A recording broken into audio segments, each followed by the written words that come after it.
Today we're gonna make braised lamb shank. Today we're gonna make braised lamb shank in a red wine sauce.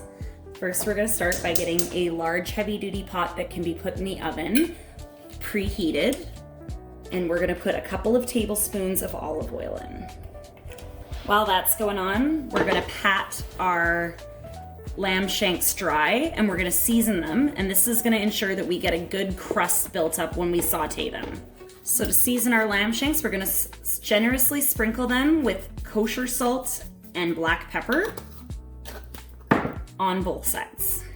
Once your oil is nice and hot, get a nice saute on these. Once your lamb shank has been seared on all sides, about 5 minutes approximately, remove it from the pan. And we're gonna turn our pan down onto low. Because there's enough oil, I'm not gonna add any extra. If for whatever reason your lamb wasn't very fatty, you can add about another tablespoon's worth of olive oil to this. Our mirepoix, which is half of a chopped onion, 2 chopped carrots, 2 stalks of chopped celery, and 3 or 4 mushrooms that are chopped up. I have a great hack. If you're not a big wine drinker and you end up having leftover wine, I know there's some people that are gonna be like, what is leftover wine? Because they finished the bottle. But if you have leftover wine, you can put it in any container. I put mine in a plastic bottle that was from lime syrup and freeze it, and it stays good and it doesn't keep fermenting. So this is pulled out of my freezer. This is a full-bodied red. It's not very expensive, so I can use it as my cooking wine. We're gonna add about 1.5 cups into our sauteed vegetables. And just like that, it can go back in the freezer for the next cooking. We're also going to add 1 cup of chicken broth. I use chicken bouillon as it's more inexpensive, so that was 1 cup of water. And we're gonna do 2 teaspoons of the chicken bouillon, 1 dried bay leaf, a teaspoon of dried thyme. If you have fresh thyme, that's even better, but I am on a budget and that was too expensive for me. We're also gonna put a jar of crushed or diced tomatoes in the juice. This is the diced tomatoes, no salt added.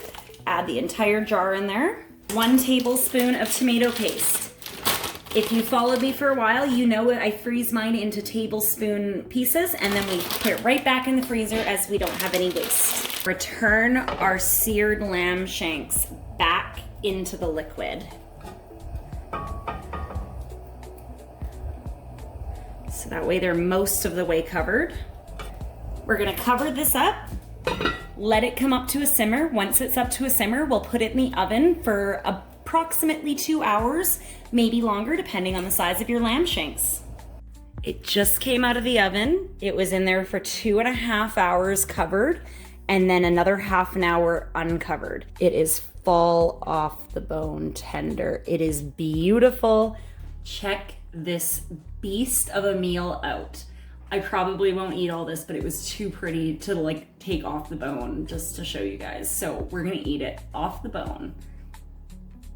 And it just pulls off. I didn't even need a knife. That was not cut. Oh my gosh.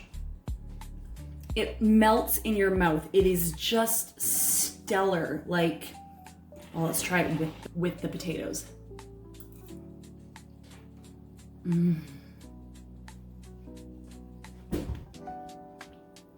Sunday dinner who? This beats any Sunday roast. You have to give this a try. Looks expensive. It so wasn't.